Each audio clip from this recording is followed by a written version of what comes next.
Who is the most underrated actor of all time? It's Dolph Lundgren. Correct. Why? Well, because of his spiky hair, and his ice-cold demeanor, and his big muscles. Absolutely. I must break you.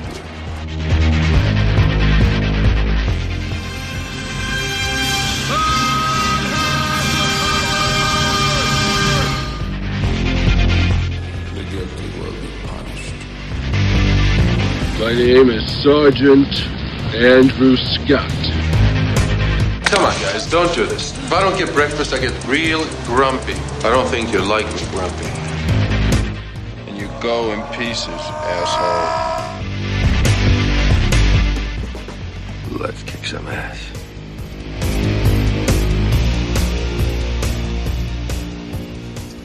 Hello and welcome back to I Must Break, this podcast, the fan podcast looking at the cinematic career of action legend Dolph Lundgren.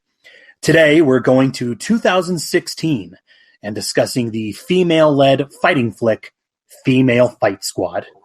In this film, martial arts sensation Amy Johnston takes the lead as Becca, a former fighter who must return to the world she left behind and win an underground female fighting tournament in order to save her estranged sister. Dolph Lundgren portrays Holt, the girl's wrongly imprisoned father who pulls strings on the inside in order to help his daughters not only win the tournament, but also take down the sadistic promoter running it. I let my dad take a fall for a crime he didn't even commit. Ladies and gentlemen, you know the game. You know the rules. No weapons. No dying. Hey, Dad, what's up? Your sister called a couple of days ago. She got me worried. I owe money to some very bad people. Pot's $150K. I'm not gonna fight. I'm not asking you to. Just help me win. If you don't help your sister, everything we've done will be for nothing. I've got other girls, too. Can they fight?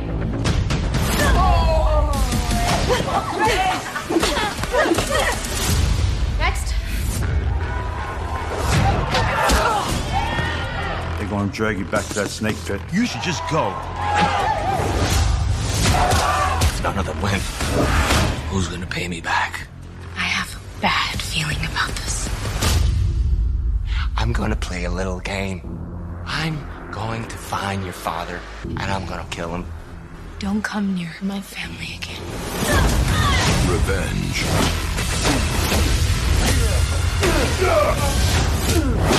Is in the blood. Amy Johnston. Courtney Palm. And Dolph Lundgren. We can fix this. This is not revenge. This is justice. Female Fight Squad. I'm your host, Sean, and joining me today is the ultimate honor. I'll just get that right out of the way right now. Joining me today to discuss this one is the elusive but very public uber fan of action cinema, Vern, author of the books Seagalogy, Niketown, and Worm on a Hook. His numerous reviews can also be found on his signature website, outlawvern.com.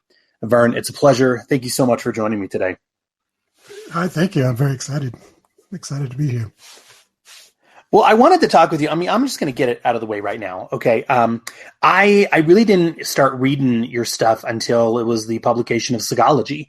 I remember picking that up in the summer of 2008, I believe it was. Yes, 2008. And I've been a loyal follower reading your stuff ever since. And I'm just going to say it right now as well. Seagalogy was actually one of the things, I guess you could say it was the impetus in getting me started with this project here. I actually considered putting together a book looking at Mr. Lundgren and all of his films, but as I'm sure you can attest, putting together a book is a very long and laborious process, so I just kind of was like, I'll go the easy route. I'll do a podcast instead. So, well, that's great to hear. I'm happy if I gave any kind of small inspiration.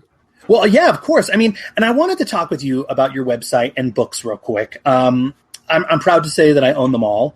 And like you said, I've been reading your work for quite a while. So, I mean, it's an honor having you on my show to chat about this film. I feel bad that it actually took us this long to I guess, join forces. But I wanted to get your opinion real quick.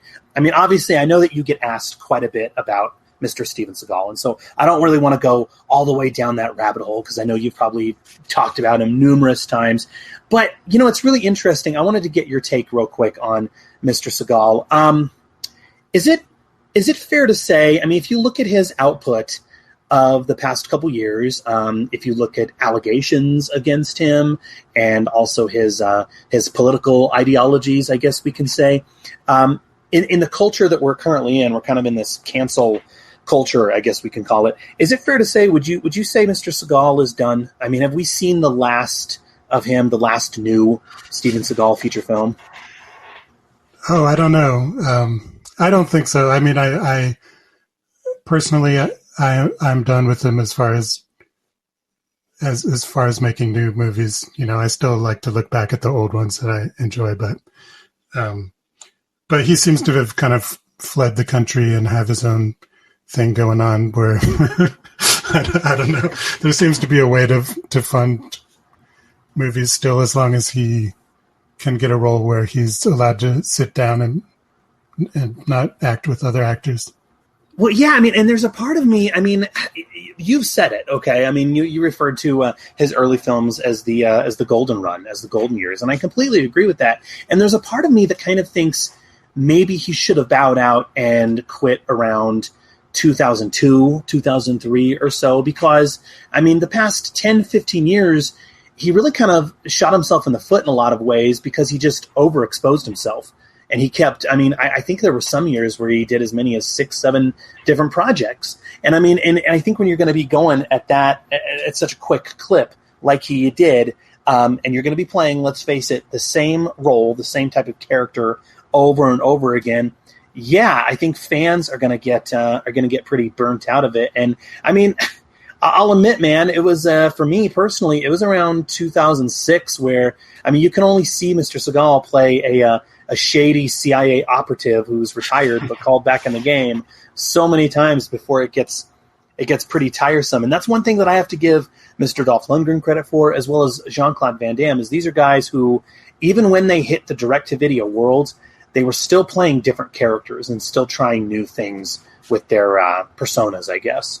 Well, I partially disagree with that, only because I feel like that was part of what made me so fascinated with Seagal enough to write a book, is that he stood out from the others for exactly that reason, that everyone else is kind of like an actor playing a role, and he was just always kind of the same guy in his movies for a long time.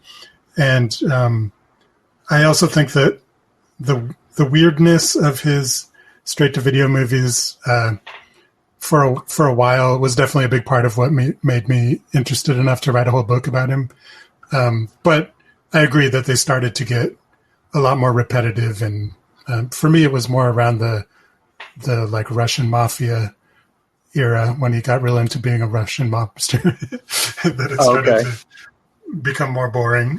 But it just had to do with the quality of the movies too, and him just kind of getting into the more modern action hero thing of like, I'm going to be there for 2 days and film a couple scenes and try to stretch them out for an entire movie to, like, Yeah, well, that's. I mean, I was going to be getting to that. That's basically what we have here with female fight squads to an extent, and with Mr. Dolph Lundgren's role.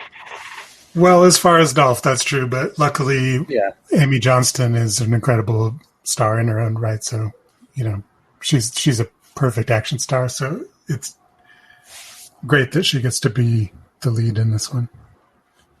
Well, and I noticed now you've gone into the writing fiction prose, okay, with the books Niketown and Worm on a Hook. I mean, is it safe to say? I mean, is this where you anticipate staying for the foreseeable future, or do you ever see yourself going back to publishing those collected works of your reviews, like Seagalogy and Yippee-Ki-Yay Moviegoer? Yeah, actually, the next. I mean, I would love to write more novels, and I love doing them. So far they've taken me. Each of those took me several years to write. So I hope to write more. But the next thing that I've started working on that I'm hoping to finish next is another action star related book that I've wanted to do for a long time, and I'm not saying who it's about, but it's one that I think will be really good. If I can pull it off, it'll be exciting. Is it Dolph Lundgren? Can you at least give me that much? It's not Dolph Lundgren. Okay, all right, okay, because yeah. I'm still considering that, Vern, here in the so no.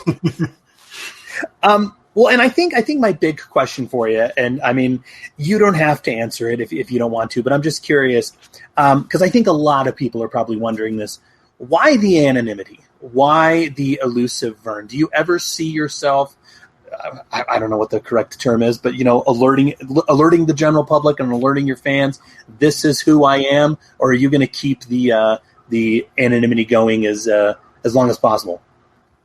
Well, it's it has evolved over the years. When I first started out, which was around more than 20 years ago, I was kind of writing reviews kind of as a character, and as time went on and I got more into it, I became more and more myself and less of playing a character, but I still kept the name Vern because I just, I feel it feels kind of like my better version of myself, It's hard to explain, but it's, I like being Vern, and people know me as Vern. It's not an identity I'm protecting with my life or anything, but I just, if somebody found out, it would be fine, but I like doing it the way I have. For a long time, I wouldn't even talk. I didn't do interviews or anything. And then like the thing that really turned me around was getting invited several years ago by Cine Family when it existed in LA. They brought me out to introduce to host a 4-film Seagal marathon. And it was just such a great opportunity. I wasn't going to turn it down. So that was the first time I showed myself publicly. And so ever since then, I've loosened up about it more, and I've, done podcasts like yours, and I like that. I'm really glad that I've done that. So I'm not as protective of it, but I'm still Vern. Yeah, well, the pressure is on for me right now to make this the best possible conversation, because I gotta, like we said, we gotta. So, I'm curious. Okay, I could do it. Yeah. Well, I'm curious. I mean, okay, you've written the book on Seagal, but I have to ask you, because like I ask all the guests, what about Mr. Dolph Lundgren? Okay, where in the pantheon of action stars, or the hierarchy of action stars, where has Mr. Lundgren always stood with you? And in particular, I was going to be getting into this in a minute. Why this film? Okay, out of all the films, all the crop of films that I gave to you, you singled out this one. So yeah, I guess that's a loaded question with a few responses. But yeah, why Mr. Lundgren and why this particular film? Well, my history with Dolph is, I would say I'm later on him than most people, other than that I saw Rocky IV in the theater when I was a kid. So that's what I knew him from for a long time.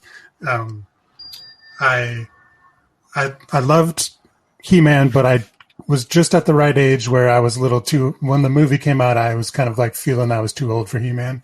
So, which I think was probably a good thing, because I probably would have been really mad that it was so little to do with the cartoon. But, I'm sure I saw some of the other ones in between, but I remember, I love I Come in Peace. I know I had seen that at some point, but I remember when Johnny Mnemonic came out, being really excited for Dolph being in that. And there was just something so cool about this guy that had kind of become straight-to-video action star, being in this weird cyberpunk movie that like Takeshi Kitano was also in, and playing that strange role, and he was really good in it, And so it was sometime after that I started more looking at him more seriously, but I still I had seen I had seen like Red Scorpion, and so I thought of him as being this kind of meathead guy, because I knew him from those kind of monosyllabic roles.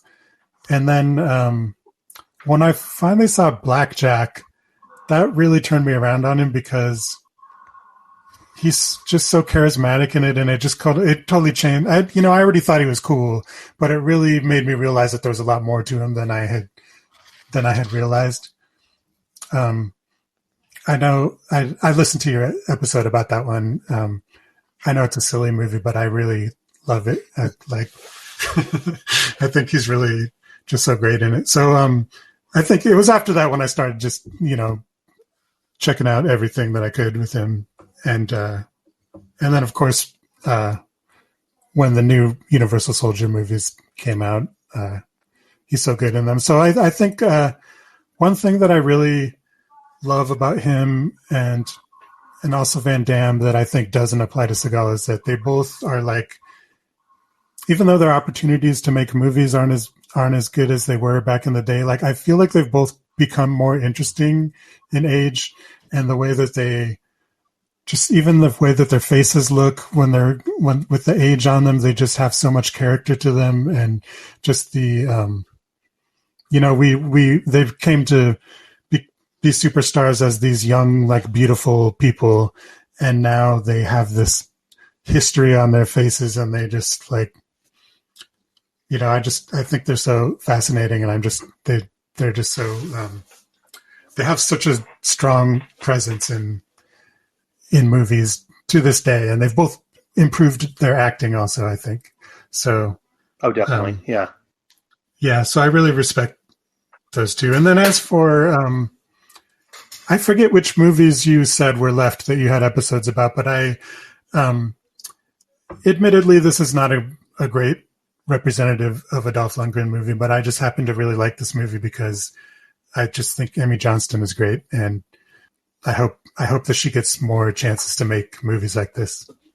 Oh, definitely. It was, almost 2 years ago, actually, I got to speak with not only Amy Johnston, but the director of this film, Miguel Ferrer. Both wonderful people. Those were fun interviews. I don't know if you checked those out or not. I did. But yeah, if you look at this film is, we'll just say it, okay? It's not a Dolph Lundgren movie. You could say that Dolph is, he takes on a supporting role. I don't even know if I'd call it that. I think that even that is pretty generous. I think it's pretty much a glorified cameo. But yeah, this film is a showcase for Amy Johnston, who, you said it, okay? She's a veteran of the stunt world. She followed up her other film, Lady Blood Fight, with this particular film, and both this film and Lady Blood Fight really provide, they're essentially vehicles for her to show off her stunt and martial arts work. And she is absolutely amazing in both of these films. I will say, and we're going to be getting to this, I imagine, I love Lady Blood Fight. I think Lady Blood Fight is just a phenomenal movie. I do prefer Lady Blood Fight over this one, the one we're going to be talking about today, for a variety of reasons. And I imagine we'll get to that here in a minute. But, what's interesting is with both this film, Female Fight Squad, and Lady Blood Fight, what's interesting is the way she plays her character.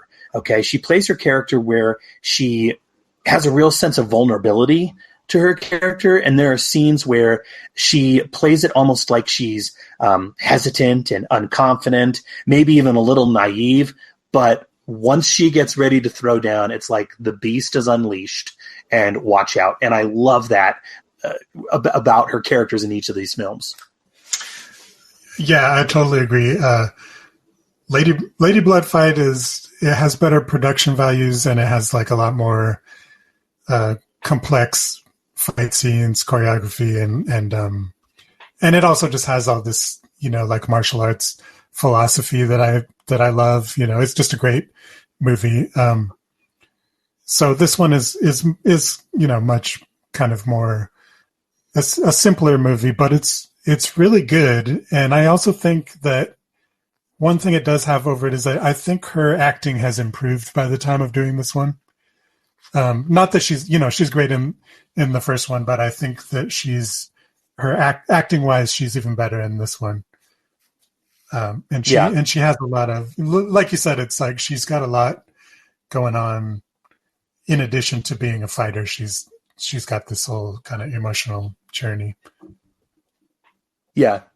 Well, in this one, I mean, we're just going to be, we can say it right now. There's really not much. I mean, I always like to kind of look at the production story of each of these films that we go into. There's really not much of a story with this one. I mean, from what I gathered, it very, very low budget, which I think is kind of evident at times with this one. It's reported to have basically a $2 million budget, which really is not much to work with. I mean, we've been seeing that in quite a few of these direct-to-video action movies, especially of the past couple years.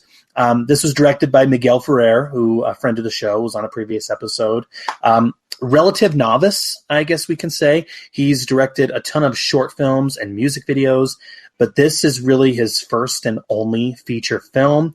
And what's interesting about this particular film, and we've said it on previous episodes as well, but I mean, this one is, I guess, one of the prime examples of it, where what the production is doing is they have an aging action star, okay, who they are throwing front and center of this, okay, kind of making you think that maybe, to the unsuspecting person who's going to the red box screen or whatever it may be, thinking that maybe it's a Dolph Lundgren movie, when in reality, he is taking a supporting backseat role and letting someone younger do the heavy lifting. I mean, we've seen this. This is kind of the MO for all of those Bruce Willis films that we've seen of the past 10 years. I think we can say Seagal is guilty of doing something like this as well. And so you look at it and you think, man, it's a bit of a sucker's game. I feel a little duped. Having said that, I mean, you already said it, and I imagine we're going to be talking about it quite a bit. Amy Johnston is amazing. So if you're going to kind of pull the wool over our eyes, and, this is not going to be a Dolph Lundgren movie, I think Amy Johnston is a phenomenal person to take the lead. Yeah, I can see how it certainly is designed for that, but to make someone go, oh, Dolph Lundgren movie. But I mean, I knew I wanted to see an Amy Johnston movie. And so to me, it's like, it could have been just some dude as her dad, but instead it's like this new Amy Johnston movie and Dolph Lundgren is her dad. That's so cool. Like you can picture it could be the same movie with definitely somebody who was not Dolph Lundgren. It wouldn't be as cool. But I also had forgotten that he actually has a fight scene in the movie. Because I just kind of remembered him talking to her on the phone from prison and stuff, but he actually does have a scene at the prison where he's fighting some guys, which was pretty cool. Well, and the plot on this one is pretty straightforward and simple. I mean, it's a fighting movie, so, I mean, you really don't need much more than that, I think. Where, Amy Johnston, she plays the character of Becca. Her name keeps changing throughout the film. It's Becca, then it's Bex. Bex the Beast. It's Bex the Beast, right? Yeah. And she's a trained badass fighter, but she's also given that life up where she now works in an animal shelter, which also services the plot to, I think, kind of let the audience know that, hey, she's a good person. You know what I mean? They could have had her working with blind kids, but they have her working at an animal shelter. And her dream, I like that her dream is, I'm sorry. I like that her dream is to move to Africa to work at this African animal preserve or something. That was an original twist on the dream that the person is trying to get the money for, Well, and it does have a bit of a payoff at the end, which we're going to be getting to, which I think comes off as more laughable and hilarious than I think it's intended. Yeah, are you talking about the digital shot? Oh, the green screen with elephants, and yeah, we'll get to that. I have a few thoughts on that. But her.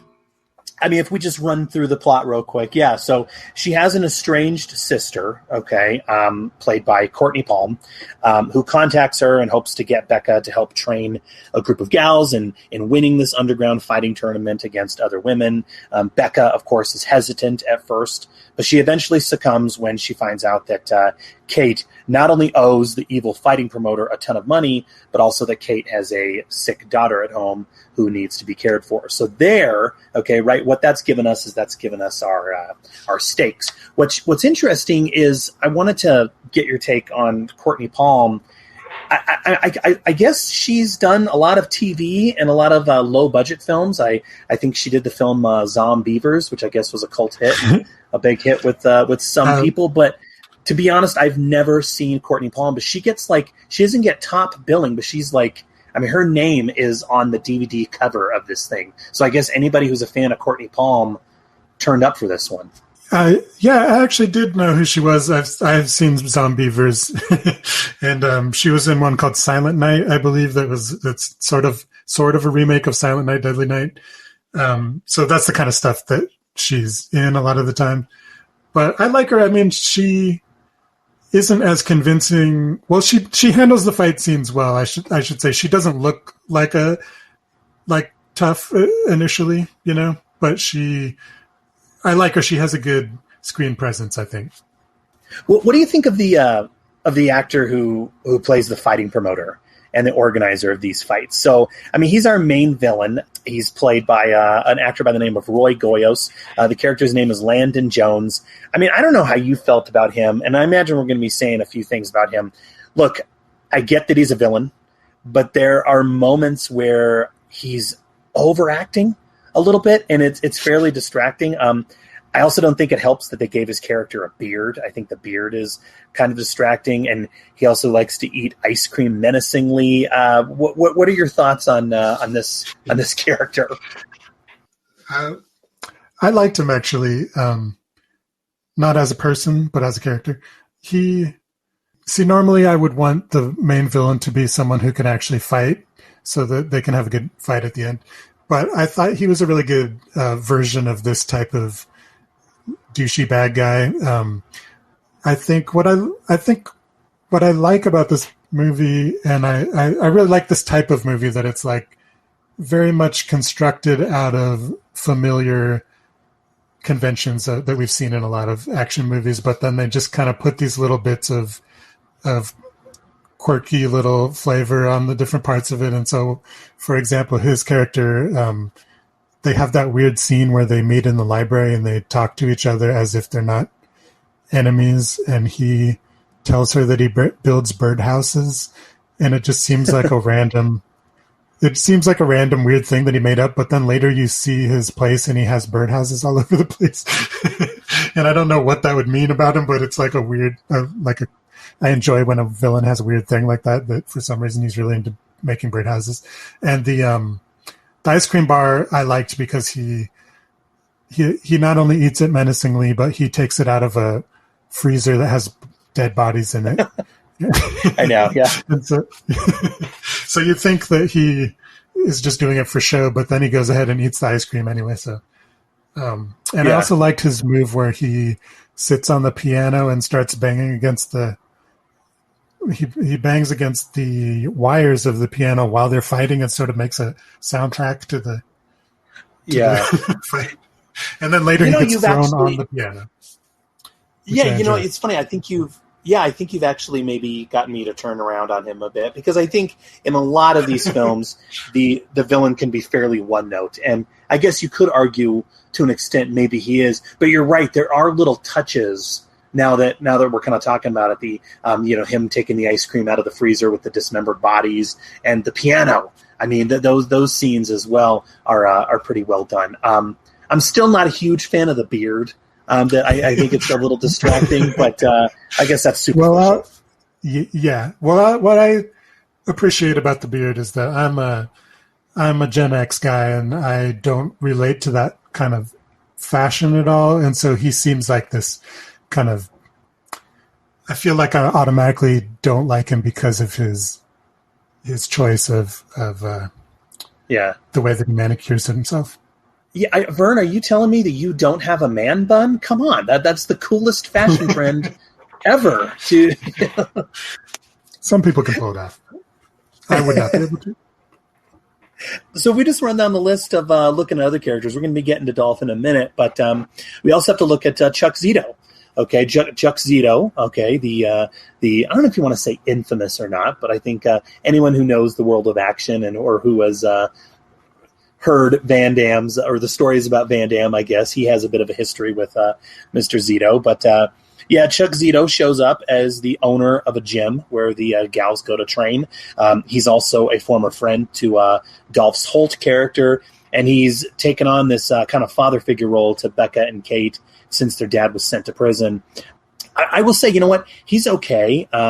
Acting isn't really necessarily his forte, but I would say right now he's actually much better in this than he was. He did a movie, and the name is escaping me now, but he did a film with Randy Couture where he was assisting Randy Couture like as these like hunts in the jungles or whatever, and he's pretty terrible in that one. What is the name of that film? I'll come up with. I think it's Antidote. Is it Antidote? Maybe that's it. Anyway, I haven't seen that one. Yeah, I've seen him in a lot of stuff. He honestly hasn't made a huge impression on me usually, but I enjoyed him in this movie. He's not a huge part. So he just gets to be this kind of lovable uncle guy. Like I like that relationship between him and Bex the Beast because it's just like he's this very kind of cartoonishly manly dude, but he's very loving to her, and like I think they hug and stuff if I remember. I don't know. I like that kind of nice macho guy character. Well, and then we get to Dolph. Okay, we get to our man of the hour. Mr. Lundgren plays the character of Holt, who, like we said, is Becca and Kate's father. We find out that he is imprisoned, and it's made very clear that he is the one who taught his daughters how to fight and defend themselves. He's really not in the film that much at all, maybe even 4 scenes. And you know what's interesting? I mean, his character, if you really look at this film and you step back a bit, his character really isn't necessary to the plot.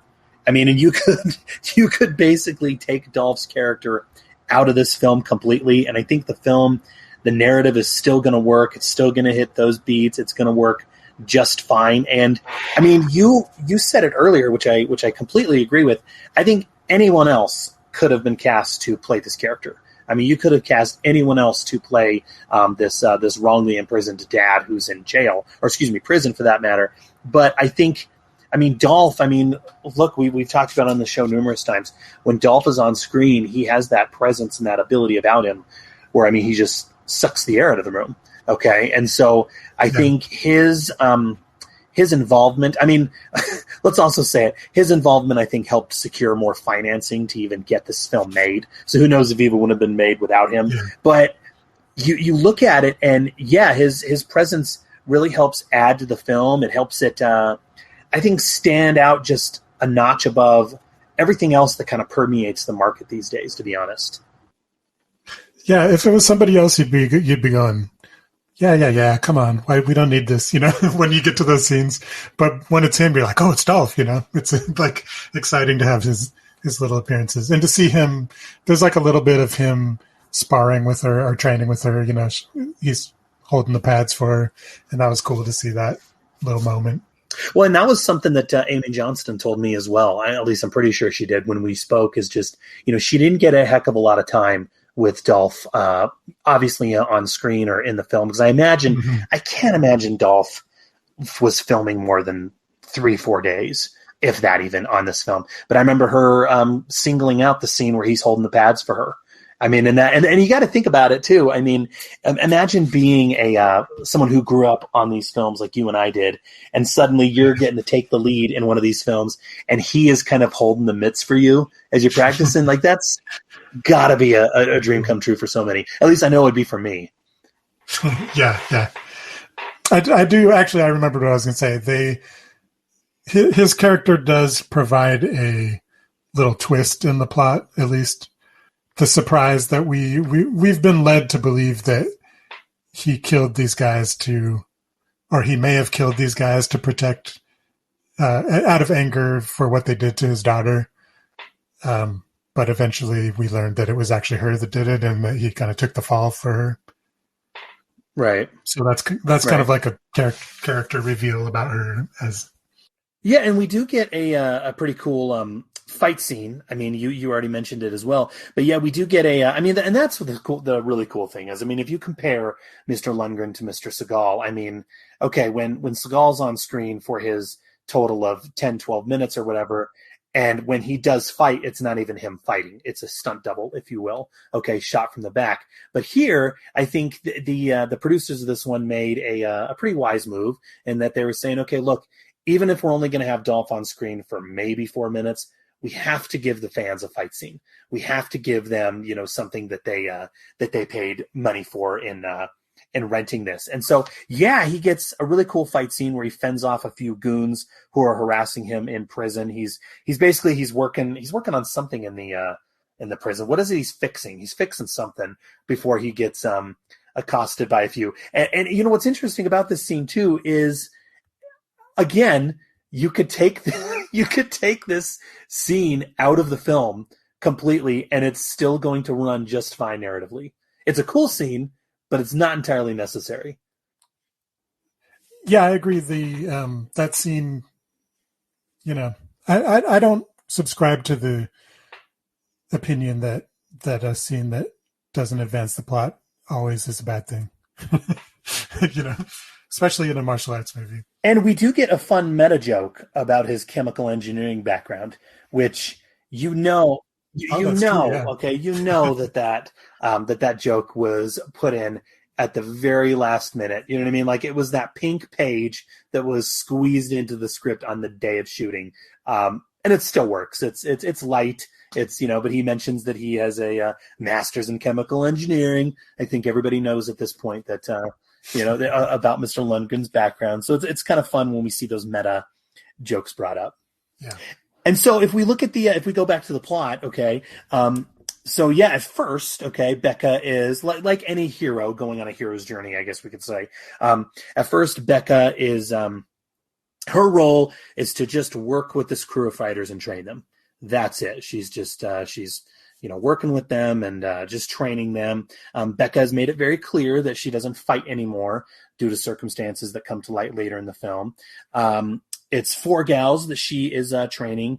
Obviously, Courtney Palm's Kate character, and also who shows up. This kind of threw me for a bit of a loop, but Levy Tran is also one of the gals who is going to, coincidentally, she's actually reuniting with Dolph later on this year in Expendables 4. Oh, okay. I didn't realize that. Yeah, the tattooed gal. She's going to be in Expendables 4. What her role is exactly, I don't know. Oh, but okay, yeah. I realized that's funny that you say that because I was looking at her name and knowing that it was familiar, and I think it was because I saw that picture of all the Expendables. That's great. That's great to know that.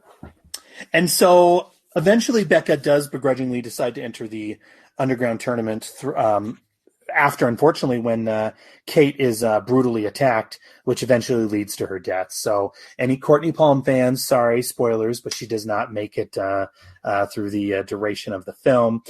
There is a really odd scene, and I wanted to get your take and opinion on it.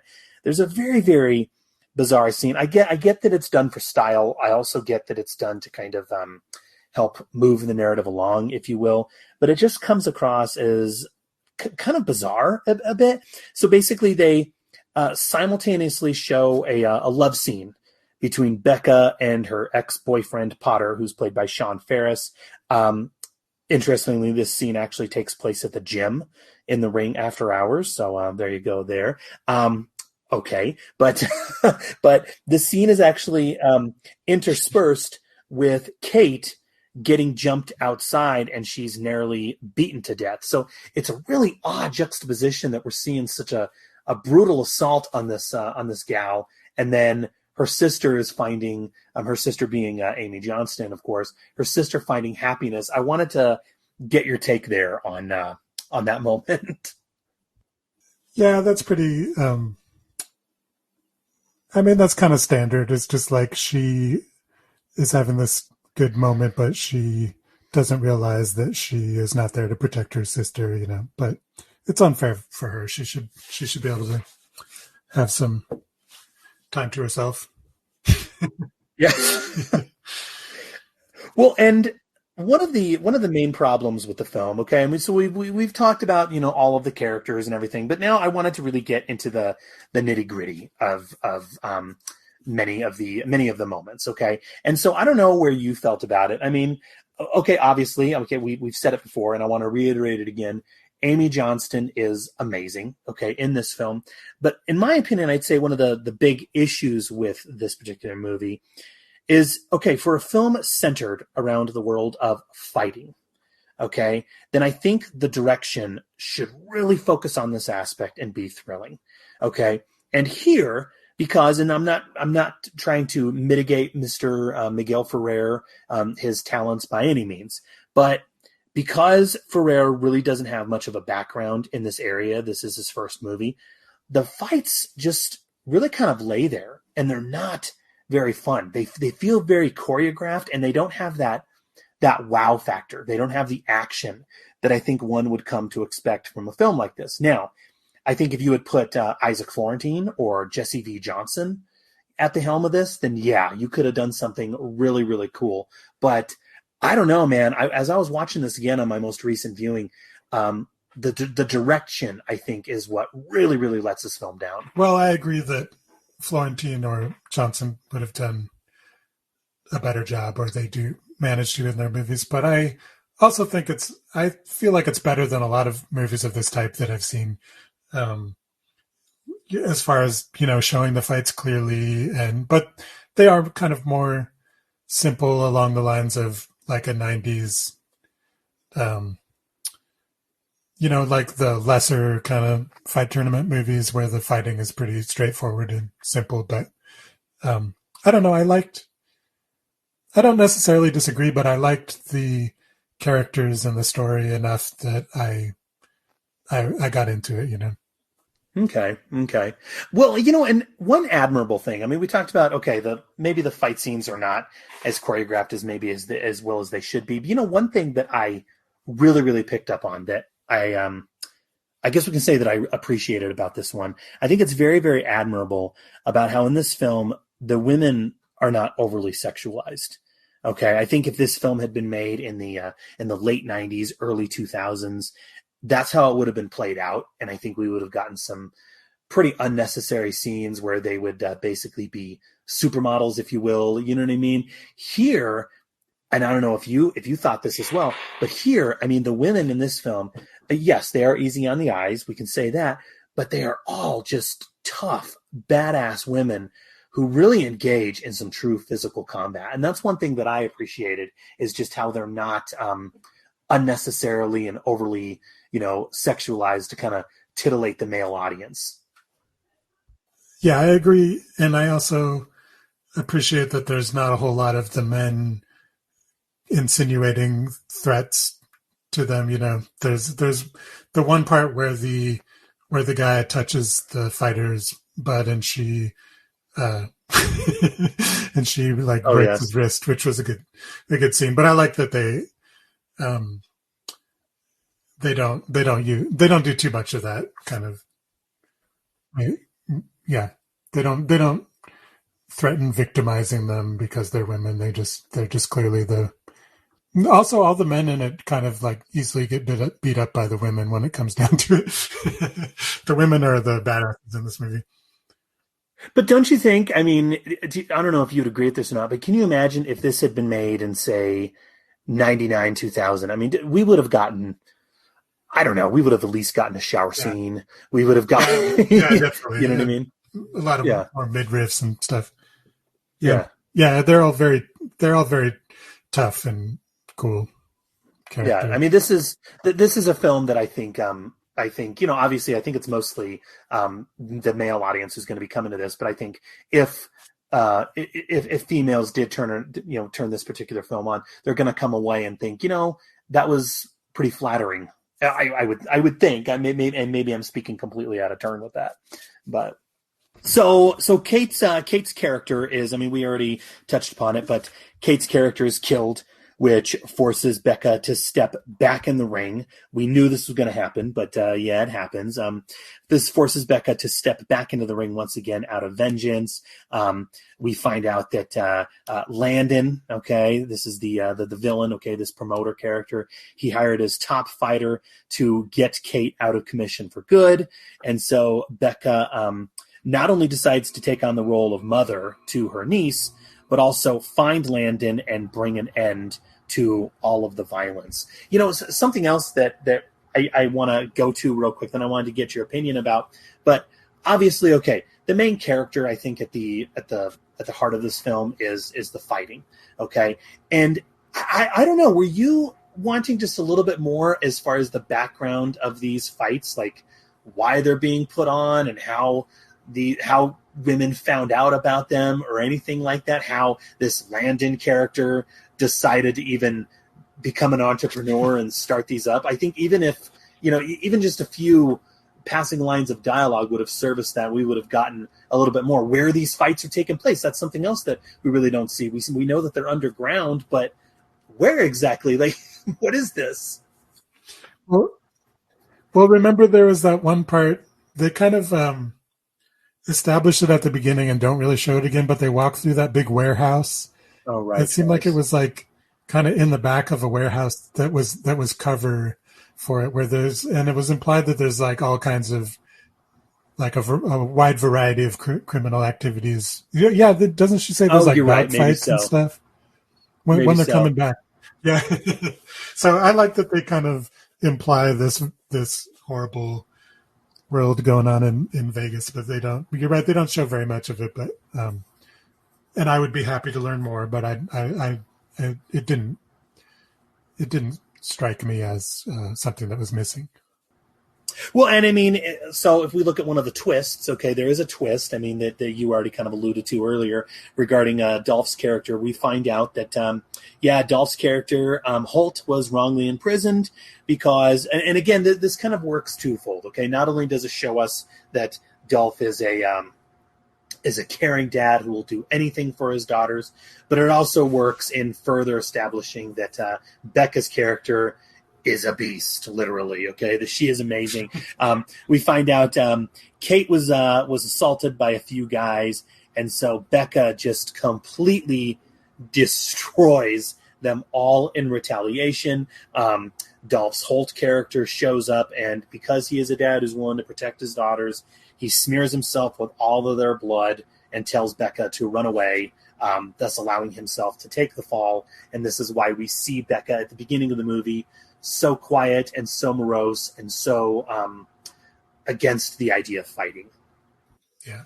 And it's also why she hasn't seen her sister and or her boyfriend who she ghosted. And so now she's back. It's one of these coming back into town when everyone, no one knows what happened to you kind of stories. Well, and I mean, if we look at the final act, okay, the final fight, I guess we can say. I mean, I don't know how you felt about it or not, okay, but in my opinion, okay, look, and I've seen a lot of these tournament fight movies, okay. I think the gold standard in a lot of ways is Enter the Dragon, Bloodsport, The Quest. The Quest is a fantastic one as well. I guess you could even say Mortal Kombat, but I felt like, okay, for a film of this nature, it really should end in the ring. Okay, I mean, this is a fighting movie, and for there not to be a final fight in the ring where Becca takes on not just the promoter, but maybe the absolute top fighter, like the ultimate beast, if you will, was a bit of a letdown. I was a little disappointed. Instead of having a final fight in the ring, okay, where, winner takes all, if you will, instead, there really aren't that many stakes, okay? Becca storms Landon's office. No one is a fair fight against her. She completely wipes the floor with Landon's top fighter. She mows through everyone, even Landon. Landon puts up a little bit of a fight at the end. How he knows these skills to even take her on, even for as long as he does, they never say. But did you? I don't know. Do you see where I'm coming from? Would you agree? That makes sense. But I also have seen a lot of fighting tournament movies, and I feel like this one. I think the reason it works for me is like kind of like you said, the fights aren't the best part of it, so the emphasis to me isn't as much on it being a tournament or a fighting circuit. It's just that it's more kind of the drama of Becca and what she's trying to do. And so when I look back at the fights, I liked the characters, but really when I think about the parts I liked, it's more like when she was training them, like that part where she is showing that she's just dodging. They can't even hit her. She's just kind of leaning back and dodging all their strikes and everything. Or like the part where she beats up the guy at the dog shelter at the beginning. And then at the end when she, I love the raid, or I forget how you referred to it, where she storms the office. I loved how they set that up with the guy seeing her on the security monitors, and you just see this series of security camera views of her beating up different guys as she's working her way to the office, and the fact that the assistant guy doesn't want to fight her and just leaves. Oh yeah, I always like it when that happens. And he seemed, I forget what he said to her. I think he kind of supported her in beating the shit out of his boss. I don't know. I mean, I think in a lot of cases I would agree with you on that, but for me it worked in this story. Well, and there is it's completely unintentional, I think we can say, but the ending of this film is sweet. It is nice. I mean, it does end on a happy note where Becca, you're already laughing as well. We're going to get into it, Vern. But so now with Landon completely out of the picture, okay, Kate's debts have been cleared, I guess we can say, because the other we see the other fighter gals, they get all that money that they're to split between them. And so Becca, her niece, the one-legged dog that Becca fell in love with at the beginning of the film in the shelter, and then Holt, who is freshly released from prison, they all reunite in Africa, and they embrace as they are ready to start a new life.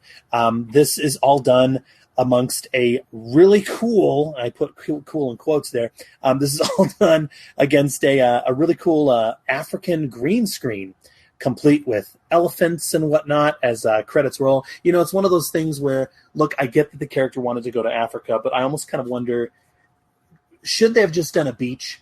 I mean, I would like to think, couldn't the production have afforded a beach or something like that they wrote in instead of this ridiculous green screen of them looking off at a safari?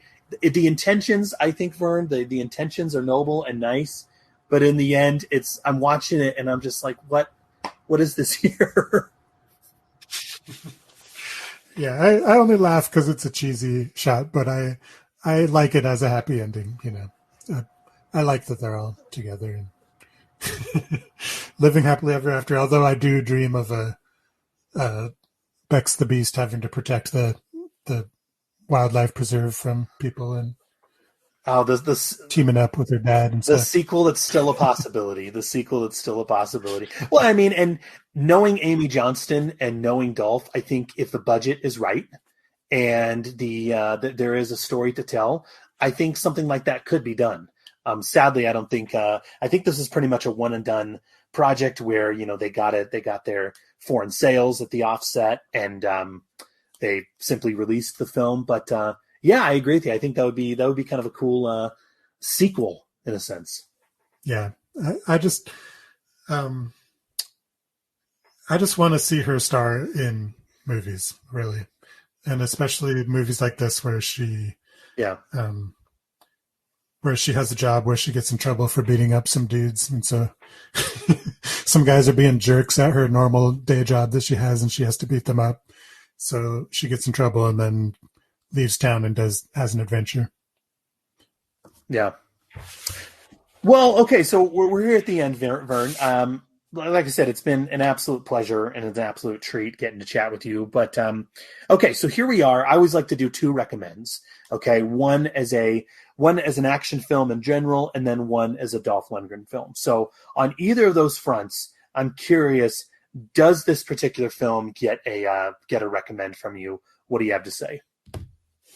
Yeah, as far as if someone rents it thinking that they're going to get a full-on Dolph Lundgren movie, then they might be disappointed since he's not in it very much. But it is a really good action movie, and it is of the type that, I think it fits into the same genre of Dolph Lundgren type movies, and so I would encourage anyone that's into that to give it a shot.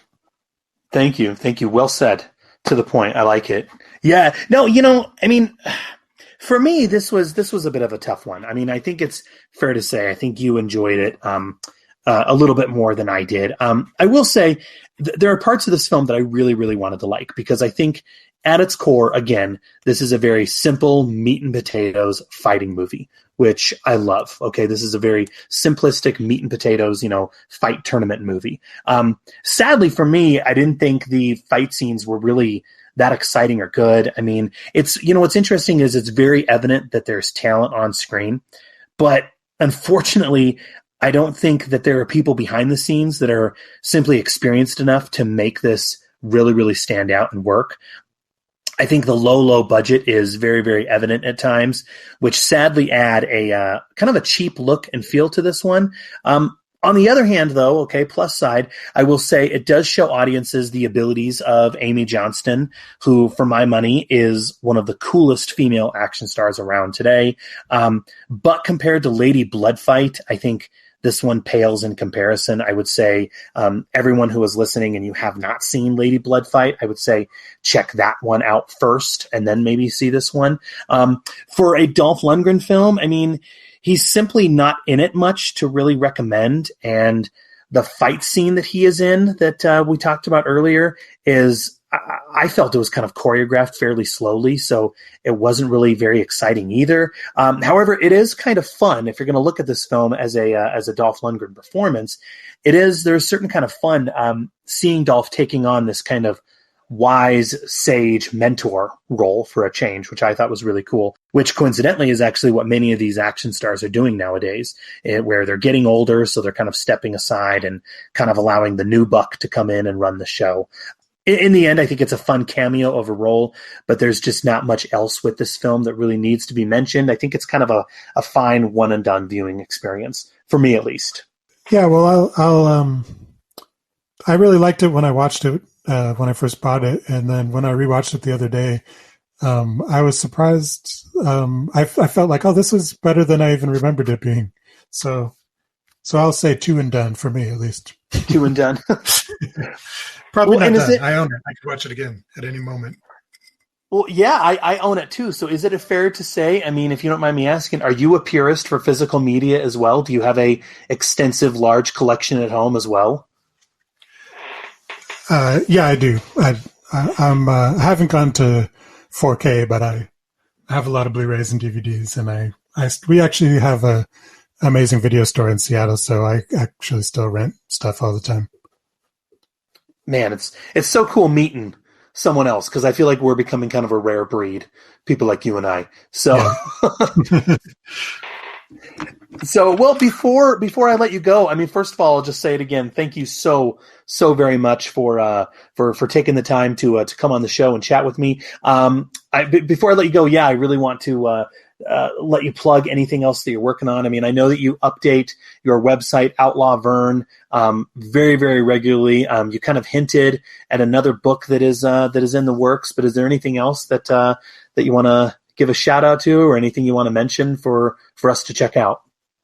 Yeah, you already, thanks for mentioning that stuff. And you mentioned, I wrote a book called Worm on a Hook about a year ago.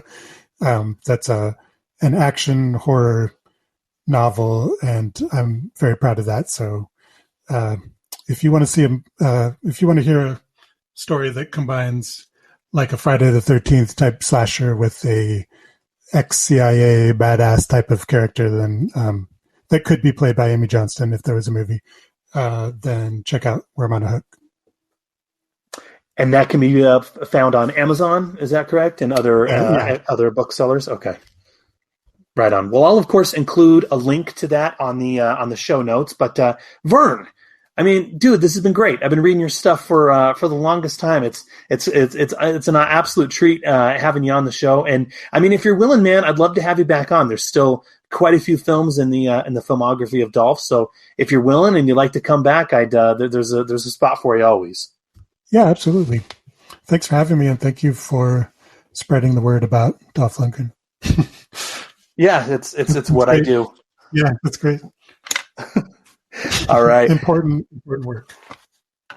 Well, to everyone out there who is listening, please feel free to rate and review the show on iTunes, Stitcher, or wherever else you go to subscribe. We always appreciate the reviews. And we'll see you all next time on I Must Break This Podcast.